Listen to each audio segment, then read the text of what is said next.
and let us all do we can to build a better future. We here at Heartlands Media have been covering the Colonial Pipeline, but there's been reporters and journalists that have been turning a blind eye to this. But at least in the independent field, one journalist in particular has been following through with the story nonstop and has been doing phenomenal work. We've had him on our show numerous times, and I'm very happy to have him on board right now. I want to give a huge shout out to Robbie Jaeger of the Mikasu Casa Network. Robbie Jaeger, you've been doing some phenomenal work. Keep on speaking truth to power and actually covering with the Colonial Pipeline. Recently on your Substack, you've actually did a follow-up article on how, well, I guess Colonial Pipeline is being held accountable for its actions. And I think it's only fair that we not only get a follow-up with that article that you explain in detail what's been happening, but what's been going forward, because a lot has happened since you posted that article and up until now. And from all reports, and correct me if I'm wrong, this Colonial Pipeline spill is potentially the second worst disaster, or is it still ongoing? So, Robbie, let's start from the beginning of the accountability process towards Colonial Pipeline in North Carolina. Sure. And thanks for having me on to talk about this again. Like I said, as you mentioned, it has not gotten a whole lot of traction. There's only really been like a handful of us out here really following this. So, for people that may not know, really quickly, as you mentioned, this currently is the second largest inland pipeline spill in U.S. history. I think the latest record for the end of October put the amount of oil or gas, or the amount of natural gas recovered from this pipeline so far at over 1.32 million gallons. The largest spill, for perspective, is 1.68 million gallons, and that was in Minnesota in 1991. So again, this spill happened in August of last year. It's been just a long, drawn out process. Colonial Pipeline Company, they're owned by the Kochs, they're owned by Shell, they've got these really huge corporate backers in play here as well. So what has basically been happening on a state level is the state regulators, the North Carolina Department of Environmental Quality, they have been asking Colonial Pipeline to give them information, mostly regarding the size or an estimate of the volume of the spill, because Colonial, as we've covered before, has had to revise these estimates time and time again. At first, it was 65,000 gallons. Then it was 225,000 gallons. And then it was 1.2 million gallons. And then it was, well, we just don't know, but it's more than that. And so state regulators have been really pushing them to get some updated numbers. And Colonial has refused flat out to do so, basically saying that in order for them to even come up with a raw number, they would have to shut down the cleanup process for maybe 6 to 8 weeks. And that would make it sounds like a bunch of excuses, but that's what it is. That's what they've said. And state regulators aren't buying it. Right. So my latest update to the story, which happened just a couple of weeks ago, the state regulators have taken Colonial Pipeline to court to hopefully get a judge to compel the company to provide the information that regulators are wanting. And it's not just a volume estimate. As a matter of fact, the court document that that we saw whenever this story broke actually had some kind of other disturbing aspects to it, such as Colonial not operating their cleanup equipment the way that they're supposed to be, basically saying that they're kind of just spinning their wheels. They're not actually using their equipment to the fullest extent, or quote maximum feasible extent, according to the document.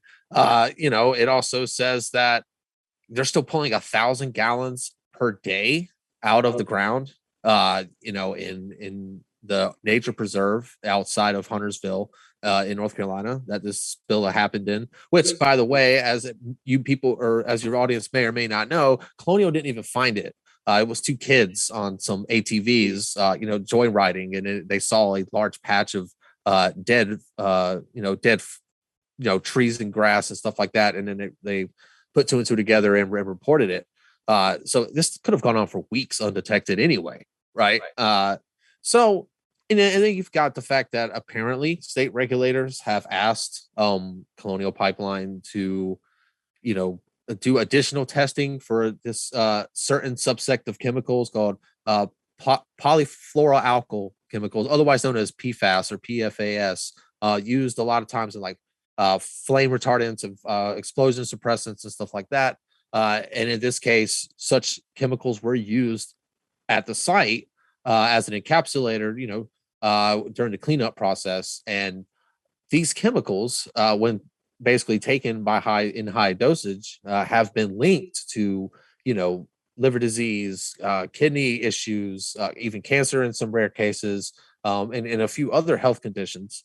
And when state regulators asked Colonial to do some testing about as to the levels of these chemicals in the area, they refused. They didn't do it. They said no.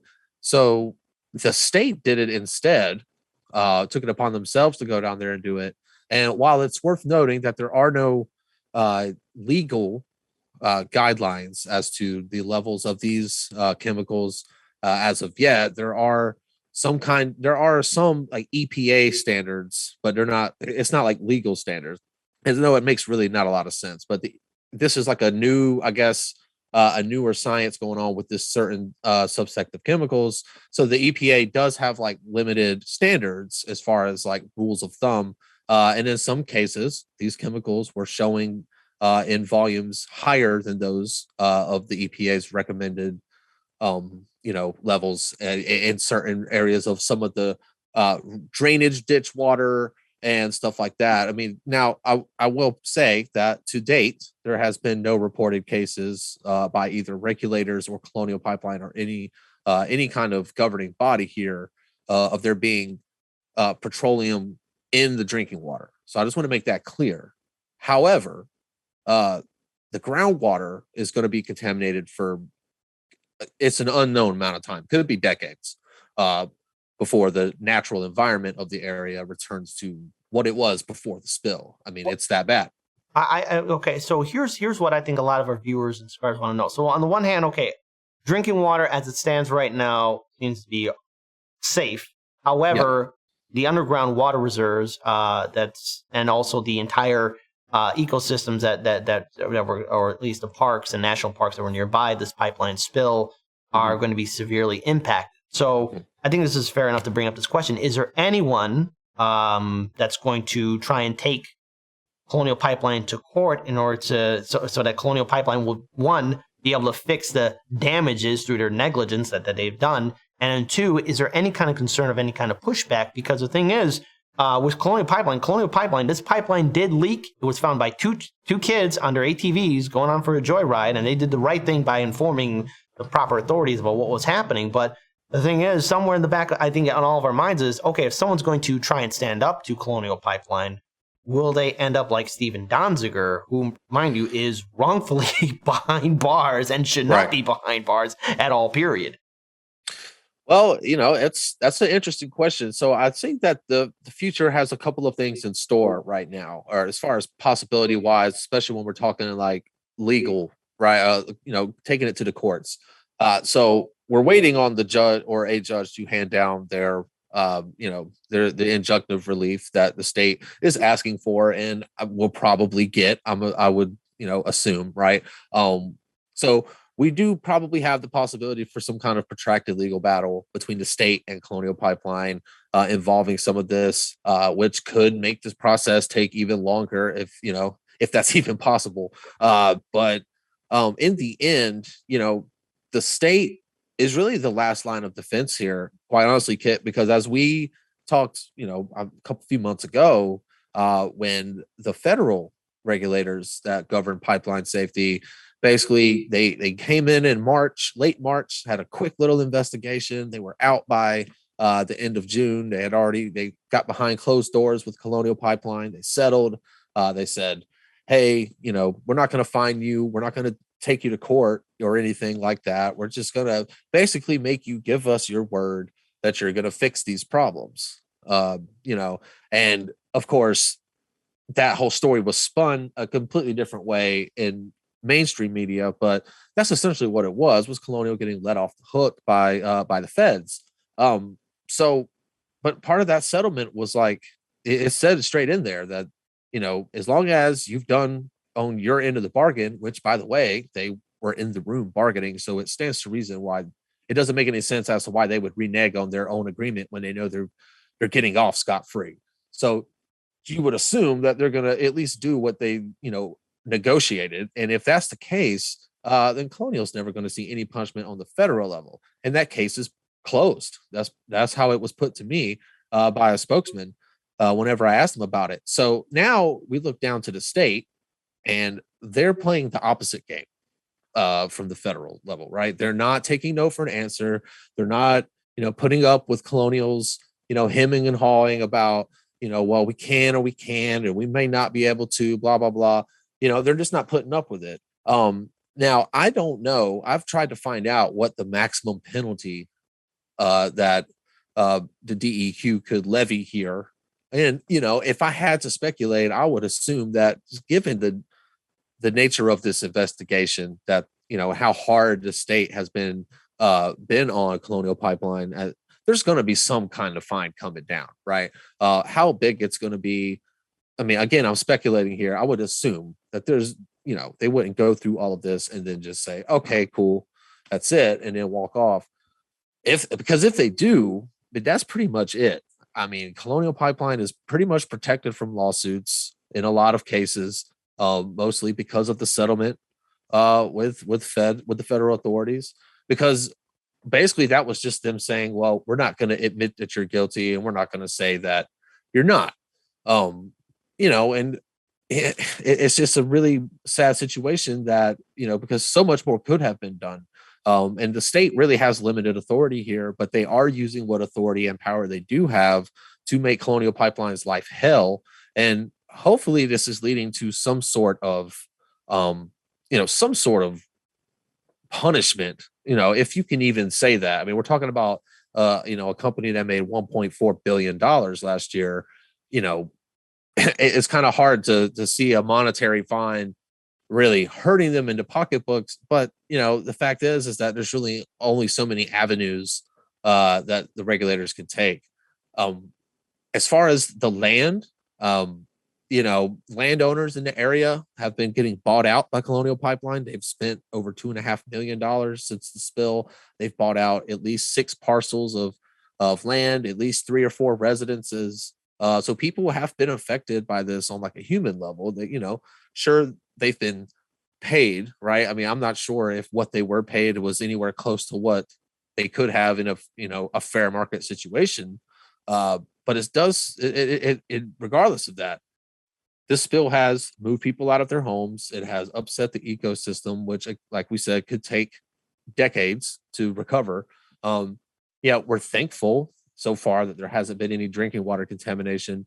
But, the state really is the last line of defense here as far as accountability is concerned, because if they don't hold Colonial accountable, then there won't be anybody else. Because I can tell you on a local level, the town of Huntersville hasn't heard from Colonial Pipeline in almost a year, right? They're being ignored, right? So if the state doesn't do it, I mean, the Colonial doesn't respect anybody else.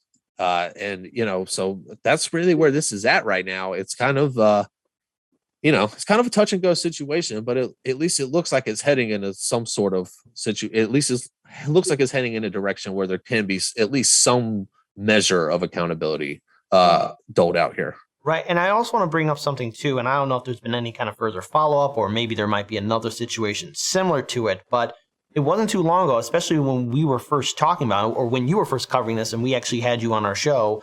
It wasn't too long ago to where there was another scandal that hit Colonial Pipeline, where apparently Russian hackers severely shut down the system, and there was some ransom that was being demanded.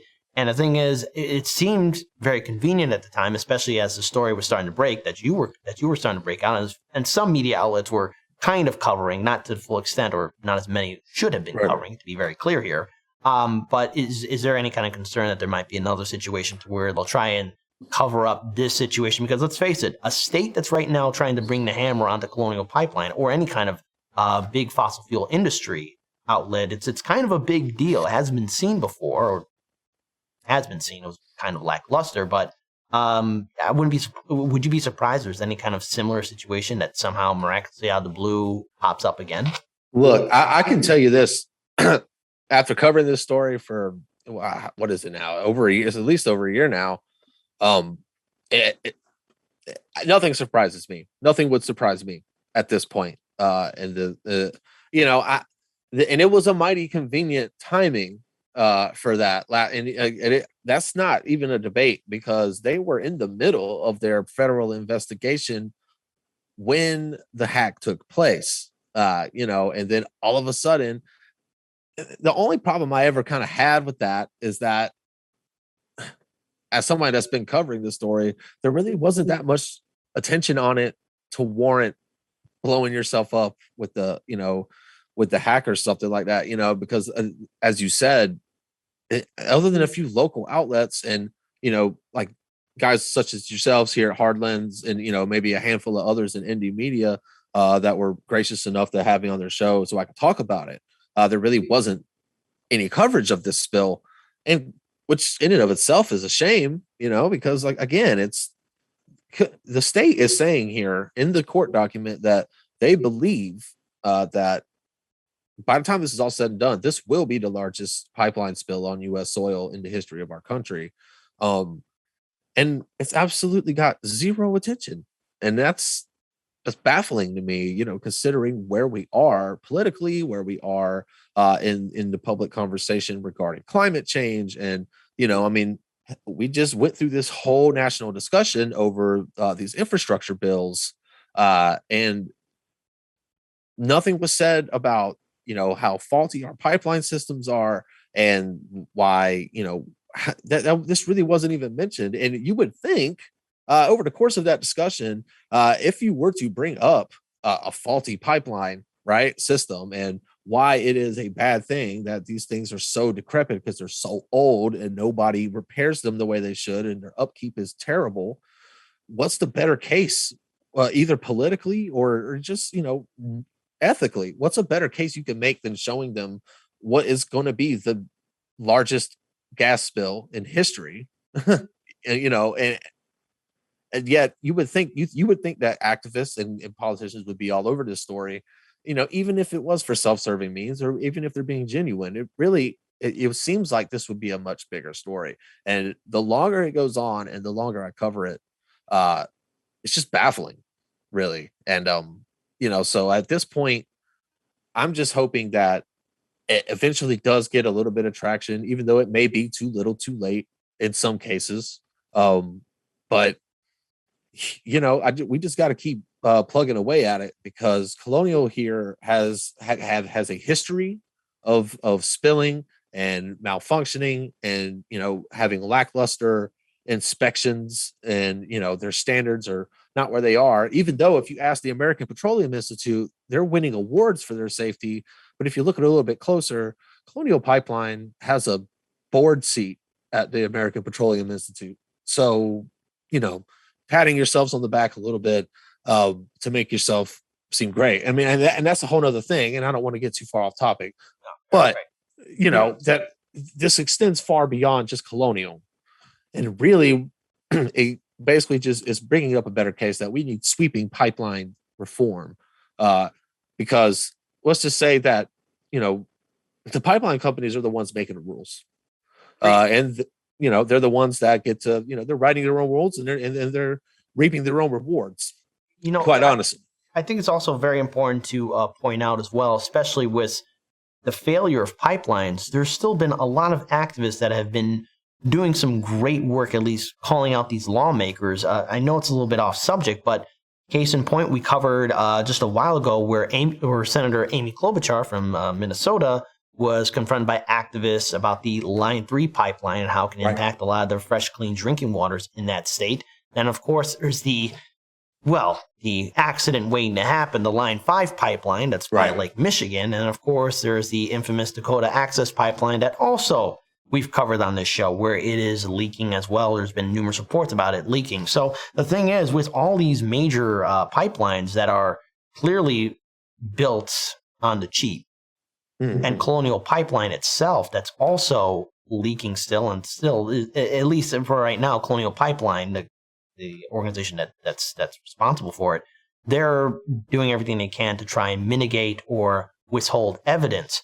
will there be a point in time to where we see a shutdown of this pipeline? Because at the end of the day, if there's this one leak that was found by 2 kids on ATVs just trying to have fun, it's reasonable, and we can all assume at this point, and rightfully so, that there's probably other areas of this very long pipeline that are leaking. That is what state regulators want to know as far as part of their court document, their court settlement right here is they want a full list of every point in the entire pipeline that runs through the state. And mind you, part of the settlement with the feds is the feds want a complete map of the pipeline and every repair or similar repair that was made to the pipeline throughout the entire 5,500 miles. That is similar to the one that eroded and leaked in Huntersville, meaning, right? So basically saying that that leak started from a botched repair. Feds want to know every single repair similar or that was like that repair that was made throughout the entire system. And they've even gone so far as stating that the entire system is a threat to the environment and the human population that's surrounded, and that it has the potential for catastrophic spills to happen at pretty much any point throughout the entire system. So I just want people to understand like how dire the situation is with Colonial Pipeline. And that's what made the feds letting them off so baffling, because they said that and then turned around a few weeks later and said, hey, no big deal, which I still can't get my head around. But, it's all there for everyone to see. And so soon, or maybe not so soon, depending on how long this court battle goes, we may actually be able to get a visual of every single point in the pipeline that has the potential to do exactly what happened here in Huntersville, if it's not already happening. And that's the thing, is that by their own admission, Colonial Pipeline's leak detection methods are inadequate. And they couldn't find that spill. Who knows how many other spills could have happened or could be happening now or could happen in the future. It's really a kind of a devastating thing to think about, because I mean, I hate this. I hate to say people that this one was a lucky break because of the drinking water. I mean, I guess it could be so much worse, I guess is what I'm trying to say, right? As bad as it is. But what if this happened in a major drinking source, like in a river, or maybe, I mean, it crosses the Mississippi.